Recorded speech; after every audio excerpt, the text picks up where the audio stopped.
Social psychology में दो बड़े ही मिलते जुलते टर्म्स होते हैं जो काफ़ी ज़्यादा कंफ्यूजिंग हो जाते हैं एट टाइम्स, जिसे हम कहते हैं social facilitation and social loafing. तो इस वीडियो में हम लोग समझेंगे कि इन दोनों टर्म्स में डिफरेंस क्या होता है और इन दोनों टर्म्स का हम लोग पहले मतलब समझेंगे and then we will see that what is the difference between these two terms. तो सबसे पहले हम लोग समझते हैं कि सोशल फैसिलिटेशन क्या होता है। जब हम लोग सोशल फैसिलिटेशन की बात करते हैं तो इसका मतलब है कि किस तरीके से औरों की प्रेजेंस में, सोशल यहाँ पर इम्प्लाई करता है कि हम लोग औरों की प्रेजेंस में हैं, और फैसिलिटेशन का मतलब है कि जो हमारी परफॉर्मेंस है वो अप जाती है। तो यहाँ पर जो है हमारी परफॉर्मेंस अप जाती है। तो सोशल फैसिलिटेशन में क्या होता है कि जब भी पर्सन किसी ग्रुप के सामने परफॉर्म करता है, जब भी वो किसी ग्रुप के सामने परफॉर्म करता है तो उसकी परफॉर्मेंस क्या है, अप जाती है। उसकी परफॉर्मेंस में क्या होता है, इन्हांसमेंट होती है, उसकी परफॉर्मेंस में इम्प्रूवमेंट होती है। तो उससे हम लोग कहते हैं social facilitation. So here we need to understand कि when we are talking about social facilitation, it means कि हम लोग खुद कोई ग्रुप में काम नहीं कर रहे, रादर हम लोग ग्रुप के सामने कोई काम कर रहे हैं। तो उस केस में हमारी परफॉर्मेंस के ऊपर या फिर हमारे बिहेवियर के ऊपर क्या इम्पैक्ट होता है। तो यहाँ पर बात हो रही है behaviour in presence of others या फिर ग्रुप। सबसे पहले जो ये फिनोमेना स्टडी किया था that was done by Norman triplet. इन्होंने स्टडी किया था कि किस तरीके से जो लोगों की परफॉर्मेंस होती है वो इम्प्रूव होती है, वो बेटर होती है, वो और ज़्यादा अलर्ट होते हैं जब भी वो औरों की कंपनी में काम करते हैं। तो ये हमारा रहता है सोशल फैसिलिटेशन।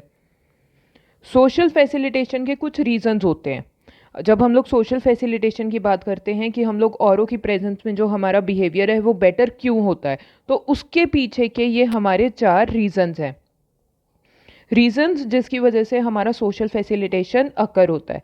सबसे पहला जो रीज़न है वो है अराउजल, जो कंसेप्ट दिया था जैसनॉक ने। सबसे पहला जो फैक्टर या फिर रीज़न है वो रहता है हमारा अराउजल, जो दिया था जैसनॉक ने। अराउजल हेयर मीन्स अलर्टनेस, कि जब भी हम लोग औरों की कंपनी में, औरों की प्रेजेंस में काम करते हैं तो हम लोग थोड़े से ज़्यादा अलर्ट रहते हैं। अलर्ट हम लोग क्यों रहते हैं, क्योंकि हम लोग चाहते हैं कि अगर हम लोग कोई काम किसी की कंपनी में कर रहे हैं तो क्या हो कि हमारा जो काम है वो और ज़्यादा बेटर हो। तो वहाँ पर हम लोग बहुत ज़्यादा अलर्ट हो जाते हैं। लाइक फॉर एग्जाम्पल, अगर आपको कोई इंस्ट्रक्शन दे रहा है और आपको वो सेम काम क्या है ग्रुप के सामने करना है, तो क्या है आप उस इंस्ट्रक्शन को और ज़्यादा केयरफुली सुनोगे। And on the other hand, जब आपको वो काम अकेले में करना है तो आप ये भी सोच लोगे कि इंस्ट्रक्शंस का क्या है, हम लोग उसको बाद में गूगल भी कर सकते हैं। तो ये क्या है अराउजल, कि जब हमें पता है कि हमें वो सेम काम बाद में किसी और के सामने परफॉर्म करना है तो हम लोग एक्स्ट्रा अलर्ट रहते हैं, हमारा जो अराउजल लेवल होता है वो बहुत ज़्यादा हाई होता है। सो ये रहता है फर्स्ट रीज़न। सेकेंड रीज़न क्या आता है, इवैल्यूएशन एप्रीहेंशन। अब इवैल्यूएशन एप्रीहेंशन का यहाँ पर मतलब है कि हम लोग पहले से ही जो हमारा बिहेवियर होने वाला है उसको लोग किस तरीके से जज करने वाले हैं, उसके फियर में। तो यहाँ पर क्या आता है हमारा फियर ऑफ जजमेंट, कि हम लोग पहले से ही बिहेवियर करने से पहले ही जजमेंट के फियर से डर जाते हैं। उसे हम लोग कहते हैं इवैल्यूएशन एप्रीहेंशन। तो यहाँ पर जब हमारे दिमाग में जजमेंट का फियर है, जब हमारे दिमाग में जजमेंट का फियर है तो हम लोग क्या चाहेंगे कि हम लोगों की प्रेज हो, और उस प्रेज के लिए क्या है, जो हमारी परफॉर्मेंस है वो और ज़्यादा बेटर हो जाती है। तो ये कहलाता है इवैल्यूएशन एप्रीहेंशन। इवैल्यूएशन एप्रीहेंशन की बात आ जाता है नेचर ऑफ द टास्क, जो थर्ड फैक्टर है। नेचर ऑफ द टास्क का क्या मतलब है कि जो हमारा टास्क है या तो वो कॉम्प्लेक्स होगा, एज इन मुश्किल हो गया, या दूसरा क्या है जो हमारा टास्क है वो ईजी होगा। तो ये एक ह्यूमन नेचर है, जब हम लोग कोई सिंपल काम करते हैं तो हम लोग क्या चाहते हैं, ईजी काम करते हैं हम लोग क्या चाहते हैं, अपना बेटर इंप्रेशन हम लोग छोड़ना चाहते हैं। तो वो क्या है कि हम लोग ईजी टास्क करते हुए और ज़्यादा अलर्ट होंगे कि हम लोग इस ईजी काम में कोई गलती ना कर दें, हमें क्या है सामने से अच्छा रिस्पॉन्स चाहिए। तो वो हमारा हो गया नेचर ऑफ द टास्क, कि जब कॉम्प्लेक्स टास्क है तो हम लोग क्या है बहुत बारी ट्राई करेंगे कि हम लोग उस काम से बच जाएं, हम लोग औरों के सामने वो काम ना हमें करना पड़े। क्यों, क्योंकि ये इवैल्यूएशन एप्रीहेंशन से ही समहाउ रिलेटेड होता है, कि हम लोग चाहते हैं कि कोई हमें हमारी कमियां ना निकाले, कोई हमारा मजाक ना उड़ाए। तो वहाँ पर क्या है, हम लोग काम करने से ही भागते हैं। And on the other hand जब हमारा काम ईजी होता है तो क्या है, हम लोग और ज़्यादा अलर्ट होते हैं। क्यों? क्योंकि हम लोग अपना अच्छा इंप्रेशन छोड़ना चाहते हैं। हम लोग चाहते हैं कि जो लोग हैं वो हमारी प्रेज़ करें। तो ये दो पॉइंट्स हमारे आ जाते हैं नेचर ऑफ द टास्क में। उसके बाद जो है वो आता है कोएक्शन। कोएक्शन जो है वो भी सिमिलर रहता है नेचर ऑफ द टास्क की तरह। यहाँ पर क्या है, कोएक्शन में हमारे ही प्रेजेंस में कोई और पर्सन भी सेम काम को परफॉर्म कर रहा होता है, उसे हम कहते हैं कोएक्शन। को मतलब कि ऑलरेडी कोई इंसान है, कोई बंदा है जो उस काम को कर रहा है, और एक्शन यहाँ पर बिहेवियर आ गया कि और कोई इंसान है जो ऑलरेडी सेम बिहेवियर में इन्वॉल्व्ड है। तो यहाँ पर भी दो चीज़ें रहेंगी। जहाँ पर इजी है वहाँ पर हम लोग क्या चाहेंगे कि हमें क्या है, तारीफ मिले, हम लोगों को लोग प्रेज करें और हम लोग उस काम को और ज़्यादा अच्छी तरीके से करेंगे। ऑन दी अदर हैंड अगर काम हमारा कॉम्प्लेक्स है तो क्या है, अगेन हम लोग चाहेंगे कि हम लोग वो काम औरों की प्रेजेंस में ना करें। तो ये हमारा रहता है सोशल फैसिलिटेशन। उसके बाद जो है वो है सोशल लॉफिंग। अब हमें इन दोनों टर्म्स के डिफरेंस को समझना बहुत ज़्यादा ज़रूरी है। सोशल लॉफिंग एक कॉमन फिनोमेना है जो हम लोग डे टू डे लाइफ में खुद के साथ भी एक्सपीरियंस करते हैं।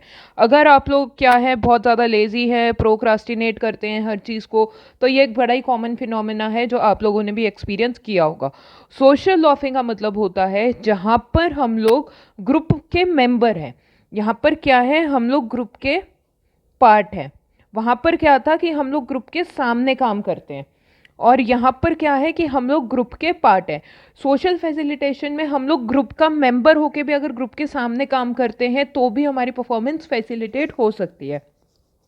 बट यहाँ पर सोशल लॉफिंग में क्या है कि हम लोग ग्रुप के पार्ट हैं, और उस ग्रुप का पार्ट होने की वजह से क्या है, जो हमारी इंडिविजुअल परफॉर्मेंस होती है वो डाउन चली जाती है। तो सोशल फैसिलिटेशन में हमारी परफॉर्मेंस अप जाती है, सोशल लॉफिंग में हमारी परफॉर्मेंस लो जाती है। जब भी हम लोग कोई काम किसी ग्रुप में करते हैं या फिर कोई और सेम लोग वो काम कर रहे हैं एंड वहाँ पर हमारा को एक्शन वर्क नहीं कर रहा, रादर जो हमारा एक लेजी वाला ट्रेट है वो एक्टिवेट हो गया। तो बेसिकली आप लोग इस चीज़ को इस तरीके से याद रख सकते हो कि सोशल लॉफिंग क्या है, कि जो हमारा एक बेसिक ह्यूमन नेचर हो जाता है कि हम लोग डिफ्यूजन ऑफ रिस्पॉन्सिबिलिटी में फंस जाते हैं, कि हम लोग खुद से कोई रिस्पॉन्सिबिलिटी नहीं लेना चाहते। हम लोग सोचते हैं कि सारा काम हम ही क्यों करें। ये एक हमारा बेसिक ह्यूमन नेचर बन जाता है। छोटी से छोटी चीज़ का भी अगर हम लोग एग्जांपल लें, कि अगर हम लोग किसी छोटे बच्चे को ये आदत डेवलप करवाना चाह रहे हैं, एक बच्चा है वो 7th 8th क्लास में हो गया, और उसके बाद हम उसको ये आदत डेवलप करवाना चाह रहे हैं कि बच्चे आपको स्ट्रीट के ऊपर लिटर नहीं करना है, आपको बाहर कूड़ा नहीं फेंकना है। तो बच्चे क्या होते हैं, उनका फर्स्ट आंसर ये रहता है कि मेरा अकेले करने से क्या हो जाएगा। तो वो जो है वो एक कॉमन फिनोमिना होता है सोशल लॉफिंग। इसके अलावा जो जैसे कि जो कुछ गवर्नमेंट एम्प्लॉयज़ वगैरह हो गए, एक कोई ऐसा डिपार्टमेंट है जहाँ पर बहुत ज़्यादा रिश्वत चलती है, तो वहाँ पर क्या है, एक जो एम्प्लॉय है वो ये कहेगा कि मेरे ना करने से क्या हो जाएगा। तो ये भी अगेन क्या है, सोशल लॉफिंग का एग्जांपल है। तो इस तरीके से जो सोशल लॉफिंग है ये हमारी डे टू डे लाइफ में हम लोग एक्सपीरियंस करते हैं, उसे हम कहते हैं सोशल लॉफिंग। इसका जो एक्सपेरिमेंट था वो किया था लाटने ने स्टडी किया था कॉलेज स्टूडेंट्स के ऊपर कि इनको मैच में चीयर करना था मैच देखते हुए। इन्होंने क्या देखा कि जैसे जैसे ग्रुप का साइज इंक्रीज होता है, जैसे जैसे ग्रुप क्या होता है, इंक्रीज होता है, जो इंडिविजुअल एफर्ट होता है वो नीचे आता रहता है, वो डिक्रीज होता रहता है। तो वो हम कहते हैं सोशल लॉफिंग, कि जैसे जैसे हमारे ग्रुप का साइज बढ़ता है, जो हमारा इंडिविजुअल एफर्ट है वो डाउन होता रहता है। तो ये क्या है, social laughing. Social laughing common phenomena हो गया कि जो भी लोग लेजी होते हैं, प्रोक्रास्टिनेट करते हैं, और उन्हें पता है कि एक काम जो है वो उन्हें टीम में करना है, तो बहुत ईजिली उनकी जो एक इंडिविजुअल एफर्ट होता है वो डाउन चला जाता है। जैसे कि यहाँ पर पिक्चर में दिखाई दे रहा है कि अगर एक इंसान काम कर रहा है तो एफर्ट क्या है, 100%।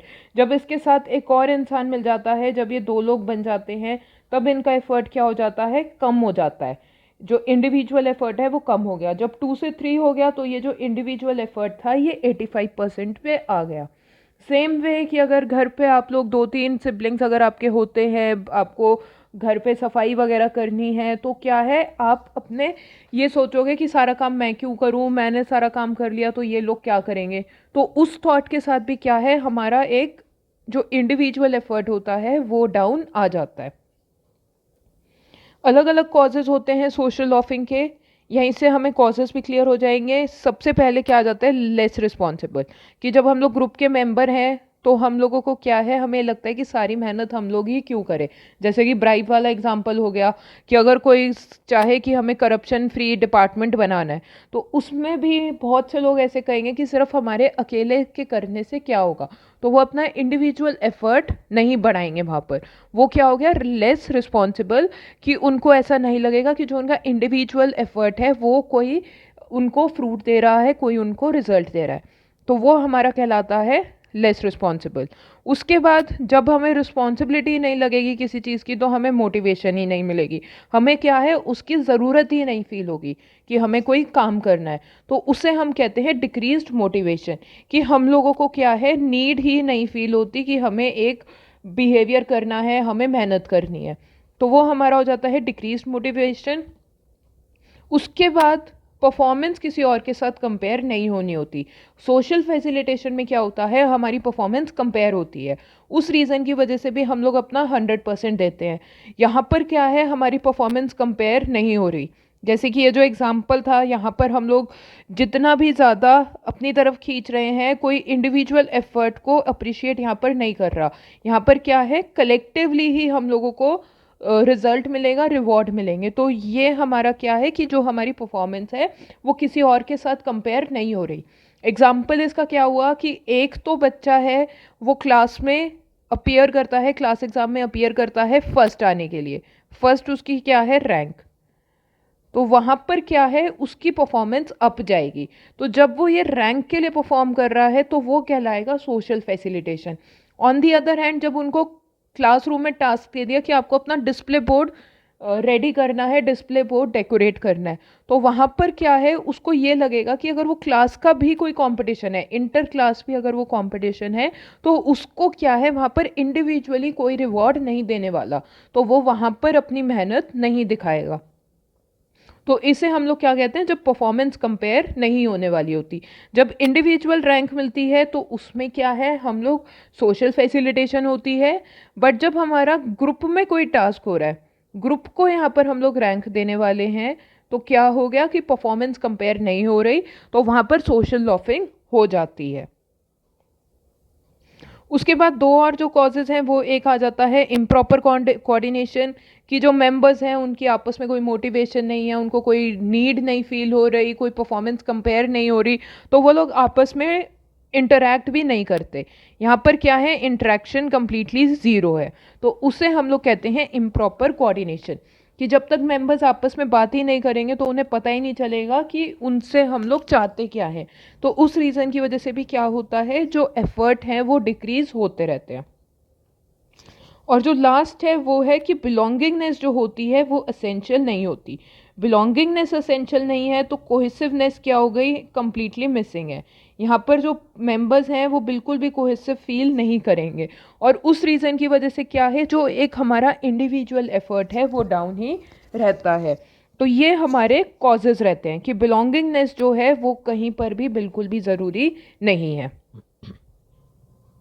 उसके बाद आ जाते हैं कि हम लोग किस तरीके से सोशल लॉफिंग को रिड्यूस कर सकते हैं। सबसे पहला जो आ जाता है वो है कि आइडेंटिफाई दी एफर्ट्स, जो इंडिविजुअल एफर्ट्स हैं हम उनको आइडेंटिफाई करें। तो यहीं से जो हमारे कॉजेज़ थे वहीं से हमारी इधर की रिडक्शन टेक्निक्स भी बन जाती है, कि जो परफॉर्मेंस है वो कंपेयर नहीं होनी। अगर यहीं पर हम लोग एक एक एफर्ट को आइडेंटिफाई करेंगे तो क्या है, जो एफर्ट है वो इम्प्रूव होंगे। ये कैसे हो जाएगा कि एग्जाम्पल क्या हम लोग कह सकते हैं कि डिस्प्ले बोर्ड का ही जो एग्जाम्पल था कि क्लासरूम में डिस्प्ले बोर्ड हम लोगों को डेकोरेट करना है, तो वहाँ पर क्या है, वहाँ पर भी हम लोग देखें कि किस बच्चे ने ड्रॉ करने में हेल्प की है, किस बच्चे ने उनको पुटअप करने में हेल्प की है। तो वहाँ पर क्या है, हम लोग हर एक स्टूडेंट के एफर्ट्स को आइडेंटिफाई कर पाएंगे, और उससे उन्हें क्या लगेगा कि जो हर एक काम है वो इम्पॉर्टेंट है, और वो अपने छोटे से छोटे काम में भी 100% देंगे। उसके बाद आ जाता है प्रेशर टू वर्क। जब हम लोग उनको फील करवाएंगे, जब यहाँ पर मोटिवेशन होगी, यहाँ पर प्रेशर का मतलब ये नहीं है कि उनको इतना प्रेशर दे दो कि वो सिंपल काम भी ना कर पाए। प्रेशर टू वर्क का यहाँ पर मतलब है कि हम लोग उनको नीड फील करवा रहे हैं कि जो ये उनके एफर्ट्स हैं वो ज़रूरी हैं, वो नीडेड है। प्रेशर यहाँ पे नेगेटिवली नहीं समझना कि उनके सर के ऊपर हम लोगों ने बोझ ही डाल दिया कि वो लोग जो काम कर रहे हैं वो भी ना कर पाए। रादर यहाँ पर हम उनको उनके काम की, उनके एफर्ट की नीड फील करवाएंगे, तो उनको लगेगा कि हाँ इस काम की ज़रूरत है, जो हमारा काम है उसकी कोई वैल्यू है, तो अब वो अपना काम कर पाएंगे। उसके बाद इंक्रीजिंग अपेरेंट इम्पॉर्टेंस, कि हम लोग उनको रियलाइज़ करवाएं कि ये जो नीड है इसकी वैल्यू है, कि हमें इसको इसी टाइम के ऊपर करना है। कि ऐसा हो कि हमने डिस्प्ले बोर्ड तो डेकोरेट करवा दिया और उसका कोई रिजल्ट नहीं दिया, तो वहाँ पर क्या है, उसकी अपेरेंट इम्पॉर्टेंस ही ख़त्म हो गई। यहाँ पर हम लोग अपेरेंट इम्पॉर्टेंस बनाएंगे कि अगर कोई एफर्ट कर रहा है तो उसको इमिडिएटली हम लोग क्या करें, रिवॉर्ड करें। तो ये हमारा हो जाएगा इंक्रीजिंग अपेरेंट इम्पॉर्टेंस। उसके बाद जो फोर्थ है वो है identify importance of individual work. यहाँ पर हम लोग आइडेंटिफाई करें कि इंडिविजुअली किस किसने कितना कंट्रीब्यूट किया है। यहाँ पर जैसे कि जो हमारे मैचेस होते हैं वहाँ पर हम लोग क्या निकालते हैं, प्लेयर ऑफ द मैच। जो हमारा प्लेयर होता है, प्लेयर ऑफ द मैच, वो क्या है, हम लोग इंडिविजुअल वर्क को आइडेंटिफाई कर रहे हैं, इसीलिए वो टीम में भी काम करते हुए अपना 100% देते हैं।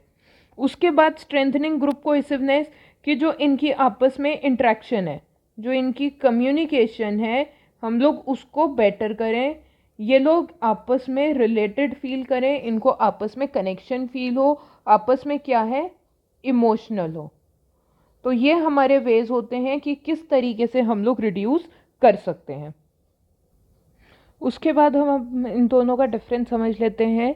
एक जगह हमारा हो जाता है social facilitation and another is social laughing. तो यहाँ पर क्या है, सोशल फैसिलिटेशन में जो सबसे पहले है, यहाँ पर हमारी परफॉर्मेंस इम्प्रूव हो रही है और यहाँ पर हमारी परफॉर्मेंस डाउन जाती है। यहाँ पर क्या है, इंडिविजुअल एफर्ट्स क्या हैं, रिकॉग्नाइज होते हैं।